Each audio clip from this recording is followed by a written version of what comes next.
In this video, I'm going to teach you how to cancel a trade on ByBit P2P. Whether you changed your mind or encountered an issue with the seller, here's the quick way to cancel a P2P order. Let's get started. First, go to bybit.com and sign into your account. Then, click Buy Crypto at the top of the page to reveal the drop-down menu. From the drop-down, select P2P Trading.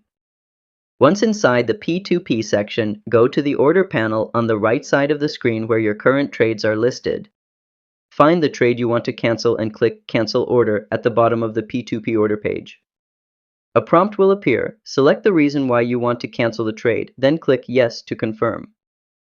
Bonus tip: avoid frequent cancellations as it may affect your P2P credibility score. Always double-check seller details and payment instructions before. And that's how to cancel a P2P trade on ByBit. If this helped, give it a like and subscribe to How to Tutor for more helpful crypto tutorials. See you next time!